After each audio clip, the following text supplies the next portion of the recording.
The views and opinions expressed on the cap are those of the hosts. They do not necessarily reflect the official policy or position of OldMilk Media. Any opinions stated aren't intended to offend anyone.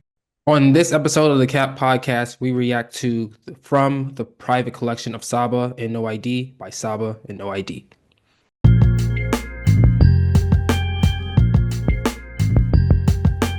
Welcome back. This is episode 605 of your critical but accurate tour through hip hop, the Cap Podcast. We are your tour guides. I'm Nate Sperlin. That is Taylor McLeod.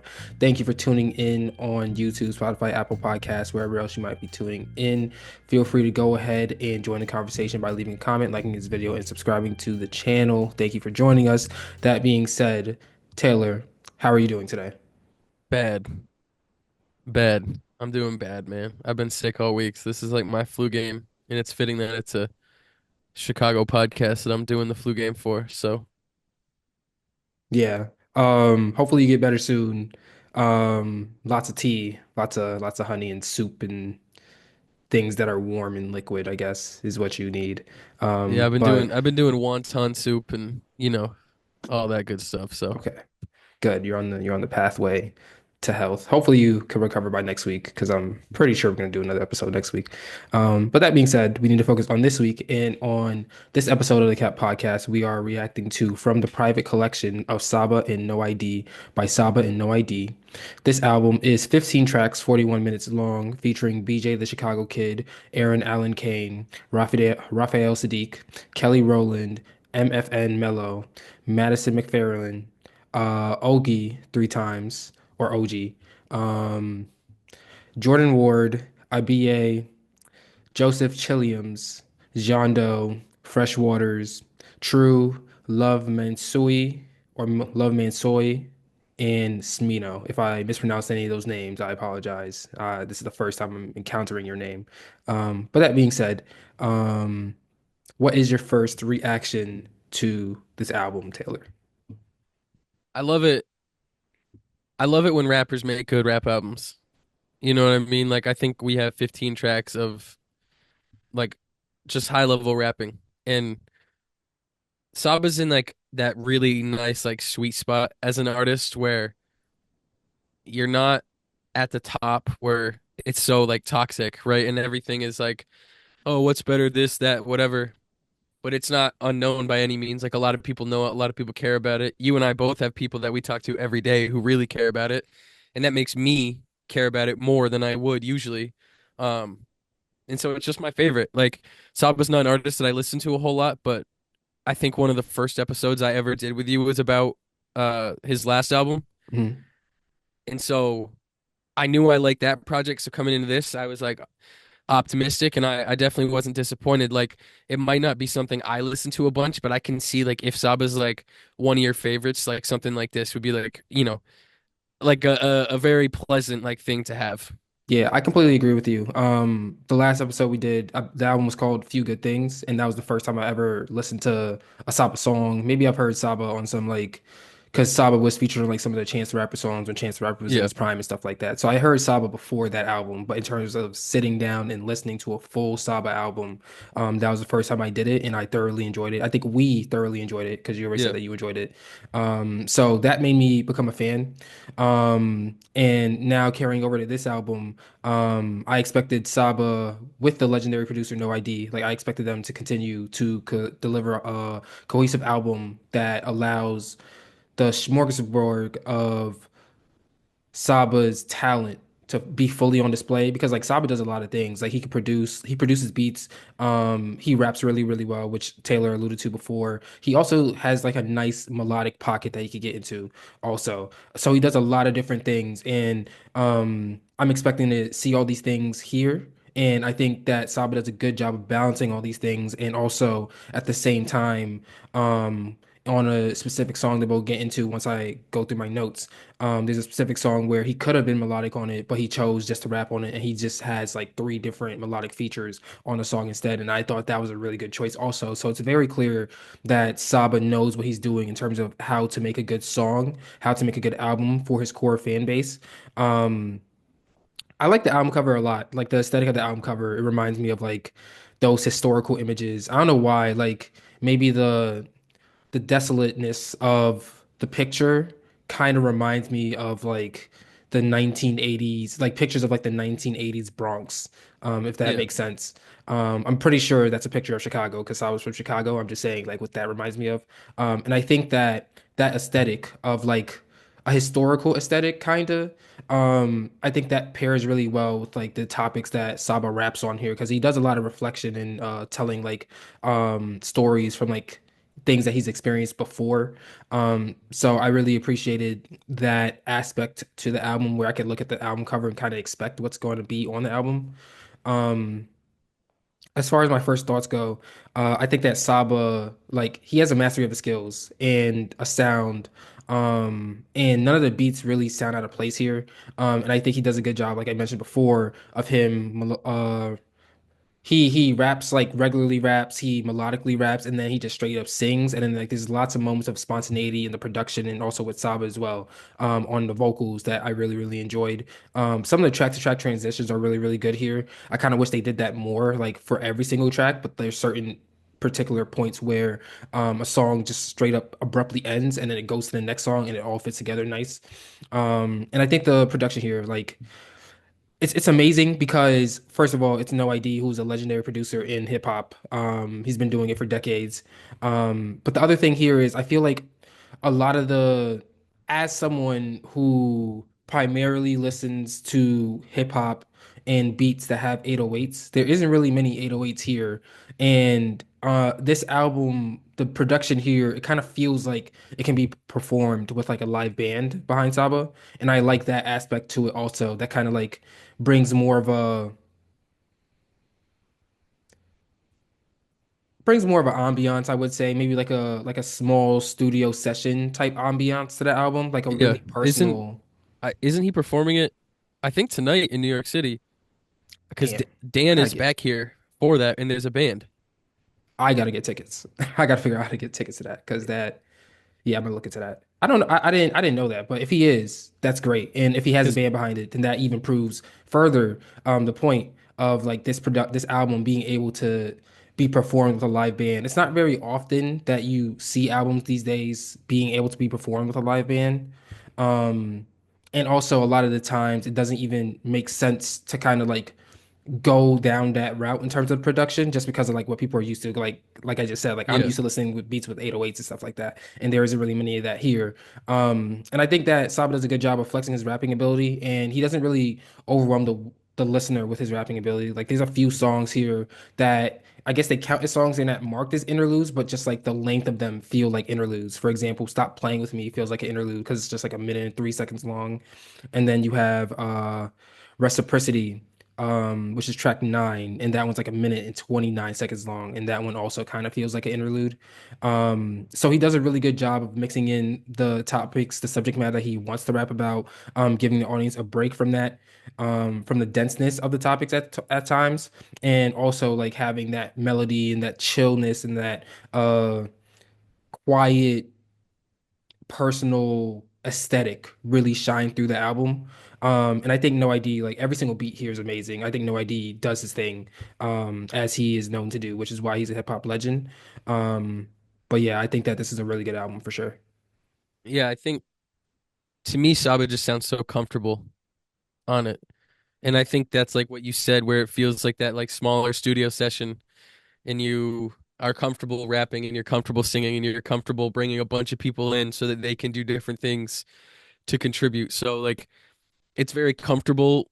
It's a very comfortable album, and it's like there's like little moments on here, and I miss this in music, man, where it's like where it's almost playful Mhm. in certain spots. Like when he starts talking That's a about good way how to good of a describe it. rapper he is, you know what I mean? Like Yeah. he's got like the little like funny bars that come from a real genuine place, but it's like it's just especially with like the type of music that dominates like for lack of a better term like the headlines or at least like the majority of our focus. It's so nice sometimes to like step out of that and listen to an album like this where it's just like a very skilled rapper having fun rapping and having fun making music with people that are also good at making music, and it's inspiring and it's great to listen to, and I think it's so cool that No ID has been able to meet so many super impactful rappers at different points of their career and just give them what they need and I think it's cool that he's done it for, a bunch of Chicago rappers like Common, Kanye, Saba, like you know what I mean? Like he worked with J. Cole a lot. So it's like obviously Cole's not from Chicago, but I just thrown him in there. But yeah, it's just comfortable. And you and I actually were talking about this earlier this week. I really like albums that are one rapper, one producer because you get to see like the width of their capabilities together as opposed to, a couple songs here, a couple songs there, a couple of songs from multiple producers. Like I like it when you get that. I like it when you get that real solid connection. And it reminds me a little bit of other situations. Like one I think about is like Alchemist and Earl Sweatshirt, where it's like you have these rappers who it feels like Saba's still a young rapper, but he's been around for like 12 or 13 years now. Yeah. So it's like he's at a point where it's like you wouldn't consider him that, but in that like transitional phase, sorry, man, that was tough. That transitional phase where you're like establishing yourself and going into your 30s, and I think they just caught each other at a great time, and we got a good product from it. Yeah. To go off your point about the playfulness in Saba's rapping, I also feel like there's a lot of playfulness in the beats also. Like listening to some of Yeah. the beats, like you'll hear like a stray three piano keys that it makes complete sense in the beat, but like you're not really expecting it when it happens and stuff like that. Going back to the spontaneity I was talking about earlier. I think that this is a great album. I think that it does a good job of keeping the listener, understanding when the listener needs a break, when the listener is ready to like lock in to listening to the bars, when the listener just wants to sit back and chill. Like I can see myself playing this album in a variety of different atmospheres and it being successful in these different atmospheres, whether it's me playing it out loud for like a chill Sunday or me going to work on the train, things like that. Like that versatility all around is really what makes me appreciate this album, for sure. So let's move on. Let's get into like the song by song breakdown. I think that it's also interesting because I think that there could be a genuine valid argument for every painting has a price. The first track, the intro track, being the best track here. Yeah. And I think that that being a valid argument, and then still the rest of the album following through on the high bar that the first track sets, I think that's another testament to how good this album is. Yeah, for sure. I think it sets the tone super well, and it just this album is like very masterful in touching on very serious, important issues, but still like maintaining that levity of like real life in it, where it doesn't just like put you in the space that everything is serious and everything is bad, for lack of a better term. But it's like, no, here's the truth, here's what's going on, but like here's kind of how we're reacting to it and living through it. And I think you're right, and it's like. I always feel bad when like the first song of an album is my favorite because I hear it first and I'm like I feel like almost like biased towards it. Um, but here, man, like it's not in my three because I didn't want to feel biased towards it, but really like it would be if I wasn't trying to cover my tracks. So yeah, I agree with you. Yeah. Moving on to track two and track three, I think that both of those do a good job of working together. You have breakdown where Saba is basically rapping as if he's trying to court like a woman that he sees, I believe maybe like in a club atmosphere or a party atmosphere. I'm not really too certain on that perspective, but like it's clear that Saba's trying to court a woman, and then it goes into Crash where you have Saba basically saying like you could crash at my place if you're not well enough to like go home. So I think that those two tracks and the track listing on this album is really really good. I think that what we're talking about now, Breakdown and Crash, is a great example of that because Breakdown like it's just a typical night really. Like you meet Yeah. someone and then you bring them home and then they may not be well, and then you're like, okay, well, like I want you to be safe. I want you to be okay. You could free to crash my couch or like crash wherever else. So I think that that those two tracks bring in the real life aspect, like the current living in today aspect that you referenced, Taylor. Yeah, I think honestly, I think that's like I think you said it perfectly, like the real life thing. It's like that's how this whole album makes me feel. Like this is real real music from a real person living real life, where the majority of the music that you and I talk about not even on the podcast, but just in general, are people who are larger than life, Hmm. right? Like they've reached a point where real life doesn't feel real anymore. And so like I think you're right. And it's something as simple as like the idea of like crashing somewhere or whatever, like that's such like a human regular interaction. It's not like it's not like the other most of the other rappers we hear about where it's like, oh, like yo, we're gonna go in the club and I'm gonna have my security come find you and we're going to the penthouse. You know what I mean? It's like no, it's just like yeah, we're out and then we're not out anymore. What are we gonna do? So it's like I like that. I like that a lot, man. It's just like real life is like the perfect way to describe a lot of these songs. Yeah, I agree. Rose of the World, that was a good track. I didn't really have much to say about it though. Yeah, no, I didn't Um, either. Stop Playing With Me. I That would be an example of a track that I already said before, like it feels like an interlude. My only critique of this track is I would have loved actually to hear it be developed to like a full 2 minute, 3 minute long song. Um, Yeah, but I'm satisfied with what I heard in that minute and 3 seconds. I like West Side Bound a lot also. I think that it's inspirational from the standpoint of like it's very like time twisty because like Saba talks a lot about like how he grew up and then also talking about like how he's trying to put his city on the map, like his accomplishments in hip hop, like in him trying to put his city on the map. So like it's really like I guess like the general main idea of this song is Chicago, or specifically West Side Chicago, where Saba is from. At least that's what I'm getting from this track.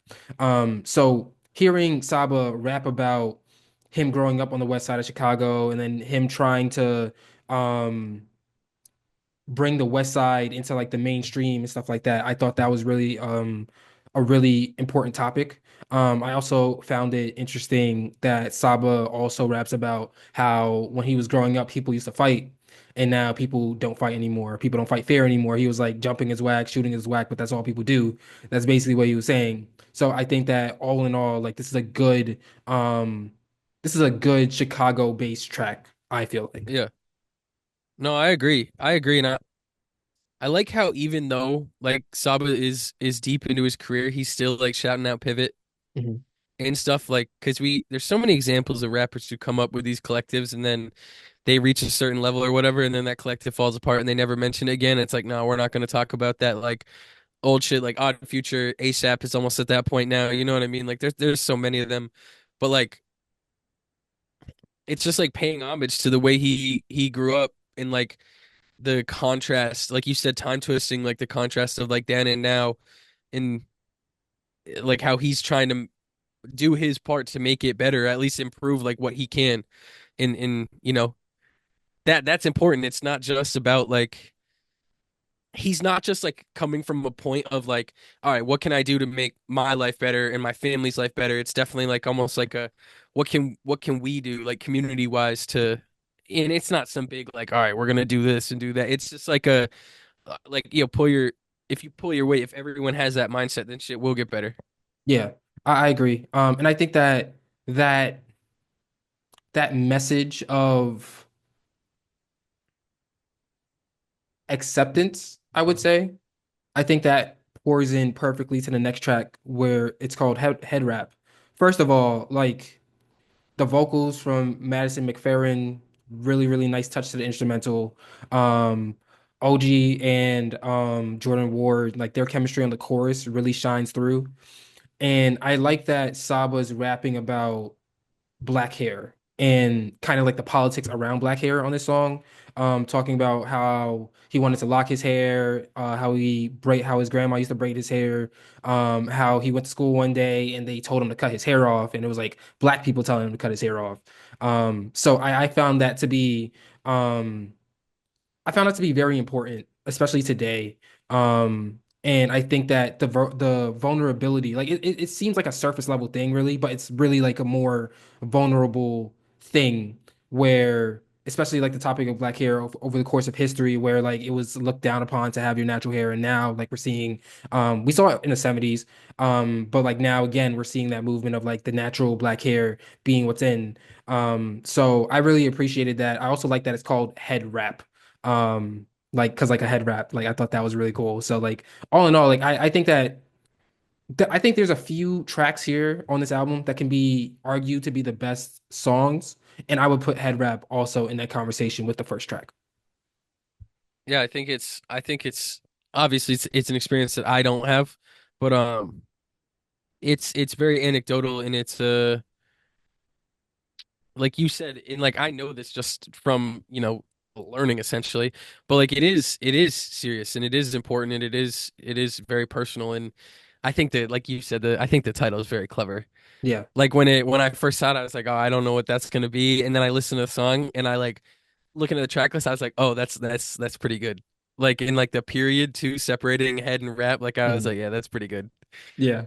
I think that's one of Saba's more clever uh track names, or even like in hip hop, like one of the more clever track names. Like I remember when we was in 2016, 2017, the way that Lil Uzi used to name his songs. It was like how did you come up with this name? Like XO Tour Life?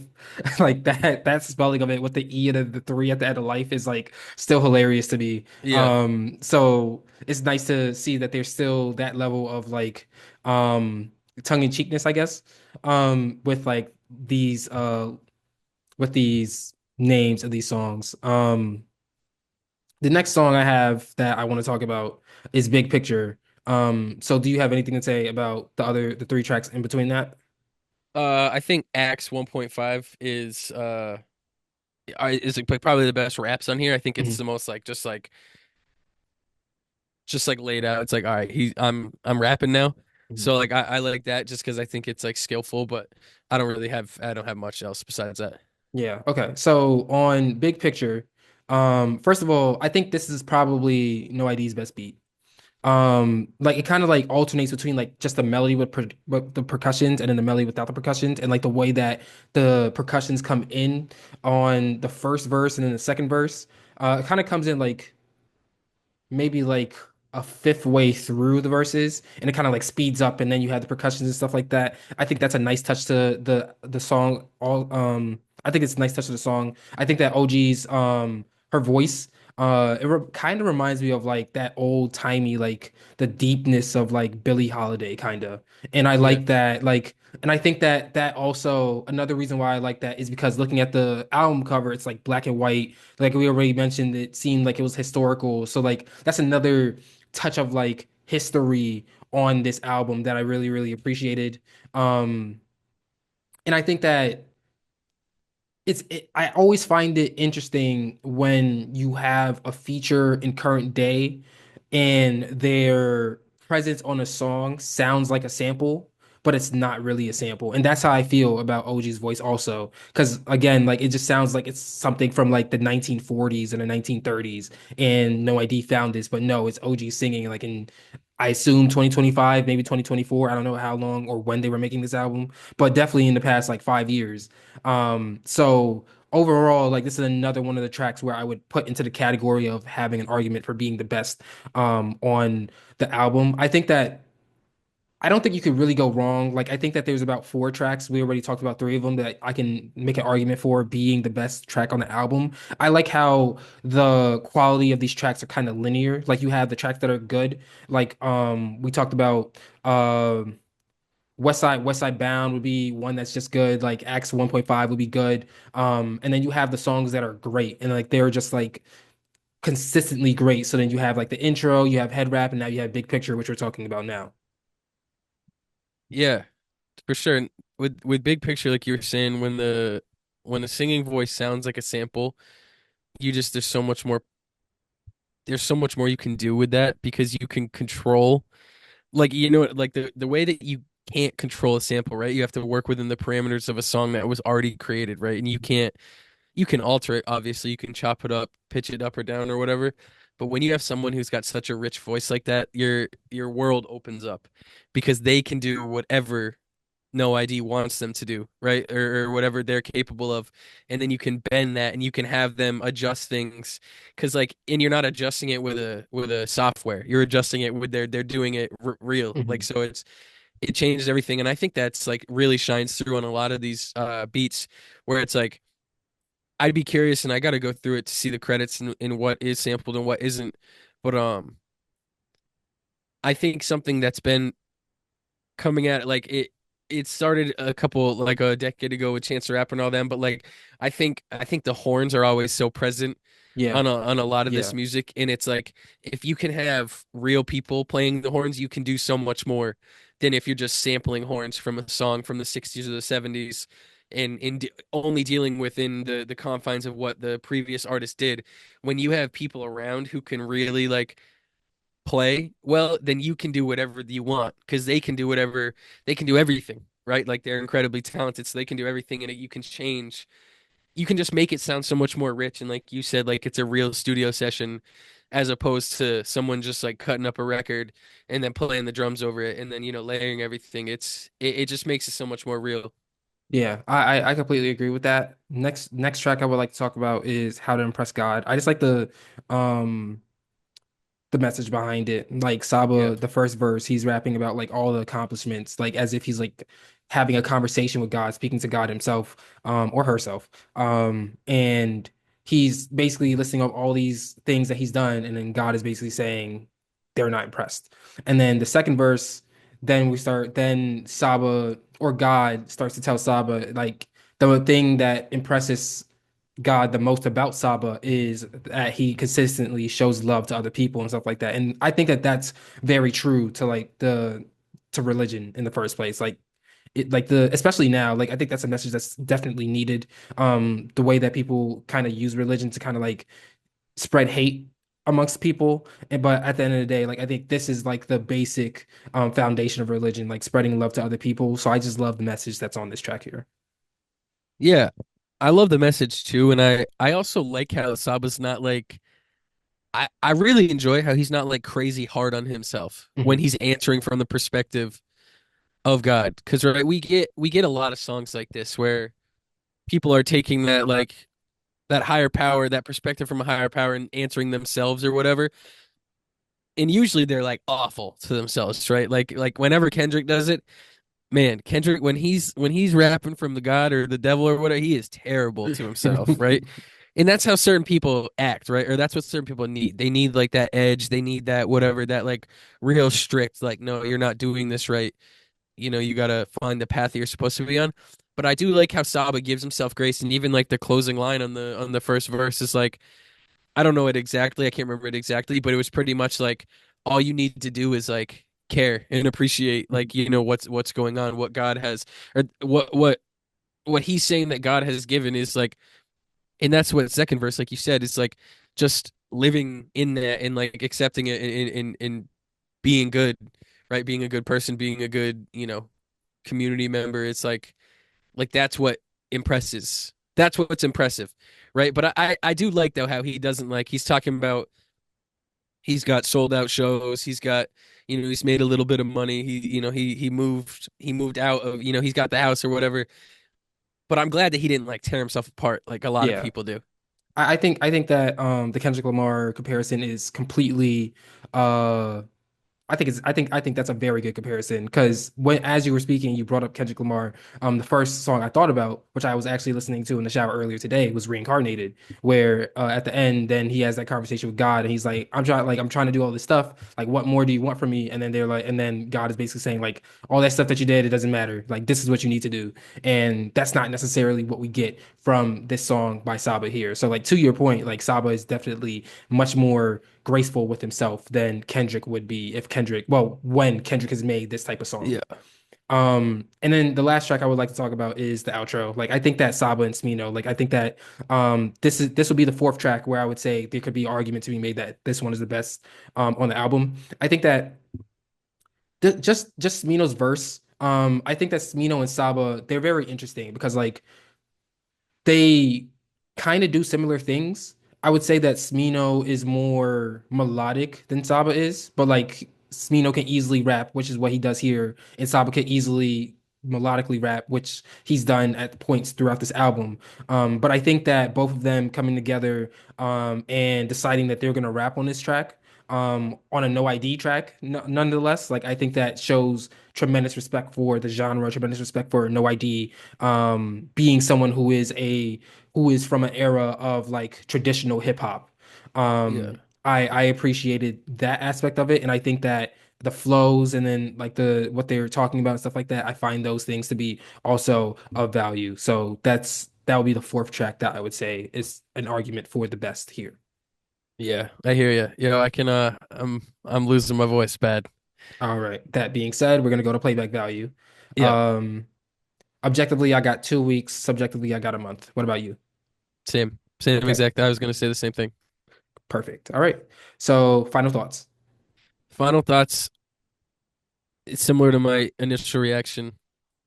I I think Saba is so comfortable doing so many different things here, and it has to make him more comfortable that he's got a legendary producer who can back him up and give him everything he needs to do what he's supposed to and be comfortable. Um, and yeah, so it's just I think it's just like a match made in heaven, and I think that they meet in the middle and they just do what they're both so good at. And I love knowing like they're both from Chicago and it's a one rapper, one producer album, and you have a bunch of Chicago artists here, and even someone like Smino, he's from St. Louis, right? I'm not exactly sure. I'm pretty sure Smino's from St. Louis. You still got that Midwest, like St. Louis and Chicago have a Yeah, little kinship. So it's like that that thing, and like you said, I think I don't want to steal your point, but it's a real album about real life. So yeah. that's Top three final tracks. thoughts. Top three tracks. My list I sent you is out of order, but it's How to Impress God number one, Acts 1.5 number two, and Breakdown number three. All right. For me, with the assistance of No ID's legendary production, Saba comes through to deliver a cohesive album showcasing the versatility and talent that attracted fans to his music while sharing some life lessons along the way. My top three tracks, first honorable mention is a few songs. Number three, I have Head Wrap. Number two, I have Big Picture. And then number one, I have Every Painting Has Its Price. And that is the Cat Podcast, episode 605. Thank you for tuning in. If you enjoyed this episode, feel free to like this video and subscribe to our channel. Check out our previous episodes on Playboi Carti's music and Kendrick Lamar's To Pimp a Butterfly, which turned 10 years old. And we have other episodes also about Lil Baby's Wham, Mac Miller's Balloonerism, Drake and Party Next Door's album also. Make your voice heard by telling us your favorite song in the comments below from this album and voting in our poll. You decide if From the Private Collection of Saba and NOID is an album of the year, fire, mid, or trash. Follow Old Milk on YouTube, Instagram, and TikTok at Old Milk Media. Check out oldmilk.co for more information. I'm Nate Sperlin. That's Taylor McLeod, and we will see you when hip hop tells us to be. We are out. Thank you for watching.